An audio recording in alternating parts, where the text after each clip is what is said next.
I'm going to demonstrate a series of balance exercises to be done from standing with the feet. These are exercises that can help give the brain a better understanding of the feet and help improve communication between the feet and the brain.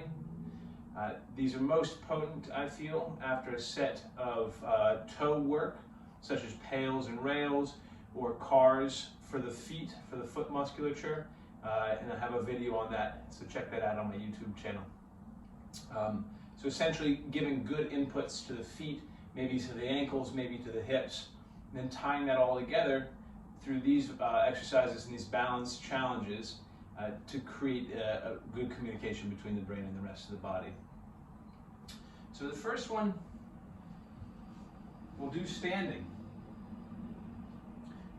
Now, when I talk about the foot and contact with the foot, what I'm really looking for here is contact between the heel, the ball of the big toe, and the ball of the pinky toe.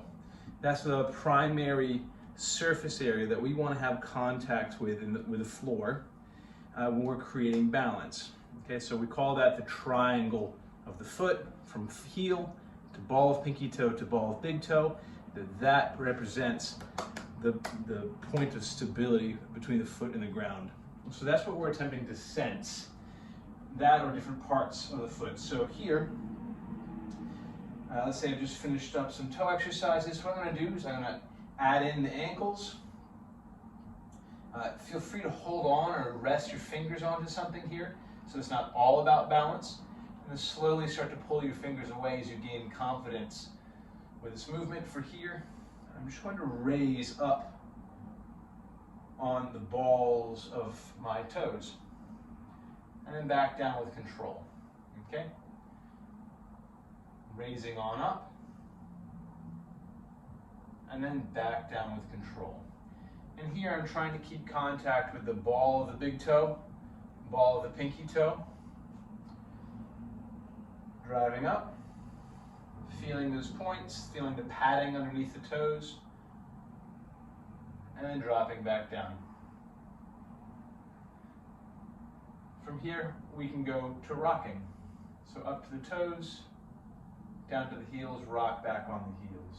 Up to the toes, rock back on the heels. Up to the toes, rock back on the heels. Trying to find a point of floating between these two. Rock, up, rock, up, rocking back, and up.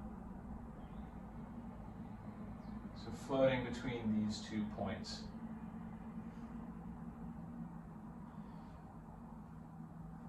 From here we'll move to marching. So for this we can start small, get settled, and eventually what I like to see is pouring weight from one side to the other. So as I shift my weight here into my left leg, I'm placing the foot down, I pour the weight into those 3 points, let that work settle in the hip, and then lift the opposing leg. Same thing, I'm going to place that down softly, shift my weight into this foot now, let this hip take the work, lift the opposite leg. And this is a very slow pace. You could go faster than this. The main point is, can you feel that foot placing, receiving the weight, this hip receiving the weight, and then a lift. We don't have to lift absolutely high. We can take little steps closer to the ground. You can gain height in that knee as you gain confidence and as you gain balance. Excellent. So still staying a little closer to center. Feet together, we can start to play with adding some hip and foot into the mix. The way this is going to look is just like the marching. I'm going to shift my work into one leg. Okay, my weight. This is going to be my working leg. This leg is going to kind of float, so just enough of space to slide a piece of paper underneath that foot. What I'm doing is I'm going to use this hip and this leg to rotate the rest of the body. So this leg is going to stay fixed in place, and if I had a laser pointer shining out or a flashlight shining out of my belt buckle right now, what I'm going to do is I'm going to sweep that laser pointer across the room. It's going to pull my whole pelvis through, and I'm going to take this foot and place it down, and then lift again, rotate back, and set it down right back to standing with hips, chest, and feet square where I started. Okay? So again, driving through this leg, a light lift of this one, rotate that belt buckle, so I'm pulling through that foot, pulling through that hip, and setting on down, lifting, and back. And if you don't have the balance yet to do that so slowly, think float, right? So there's a moment where we're floating, landing softly, float, land softly. Same thing if you were to do it on the other side. Float, rotate, land softly, float, rotate, land softly. From here, we can start exploring the clock. So if you were to imagine the hands of a clock, we'll have one leg that'll be the stability leg. I'll give this one some attention now, the left. We're going to make this one here my stable leg. It's going to stay nice and fixed. And this other leg I'm going to take and I'm going to reach around the hands of the clock. So I'm going to go 12 o'clock, 1 o'clock, 2 o'clock, 3 o'clock, right? Reaching for various points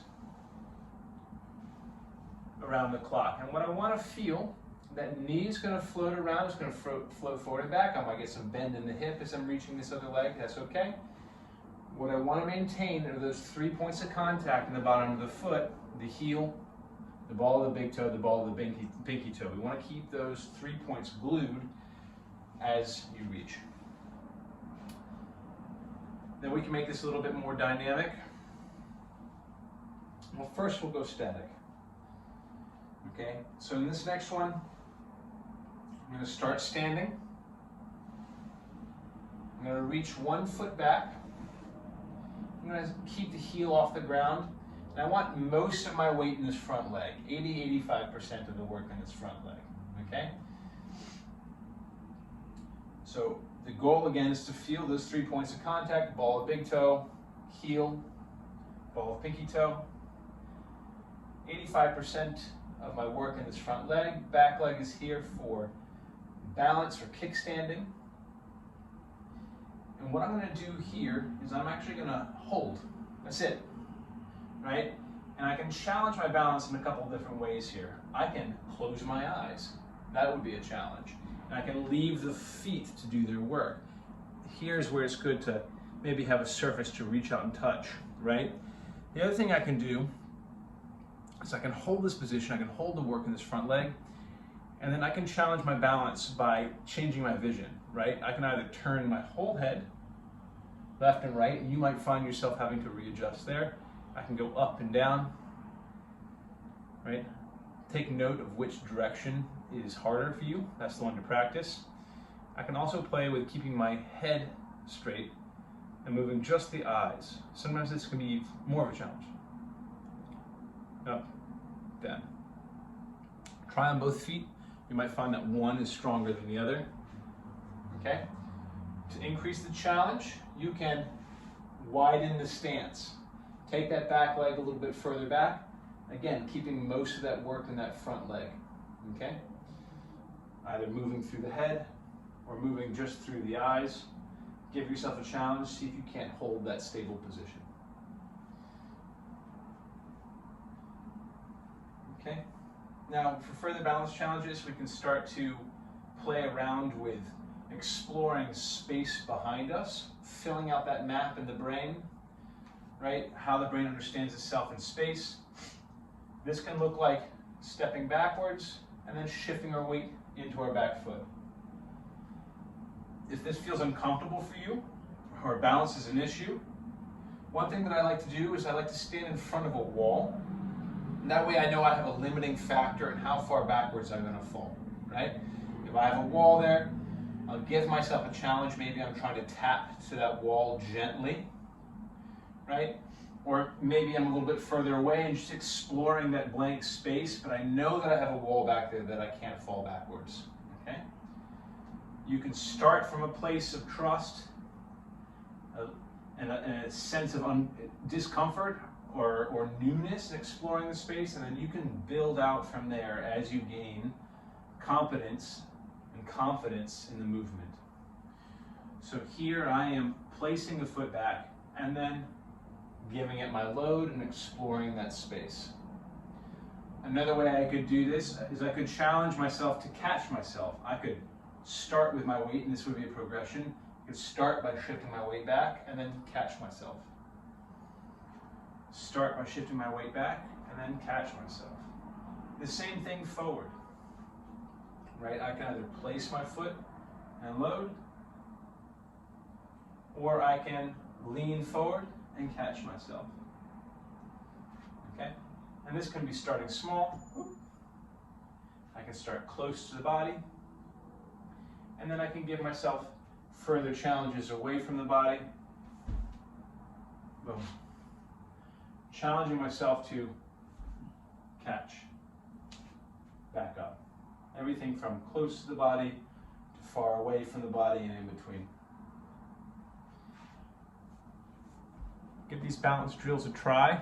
Again, I particularly like to do them after doing toe or foot or ankle or hip work. It's a great series to tie all of those elements in together and give the brain an opportunity to really use the feet to navigate space.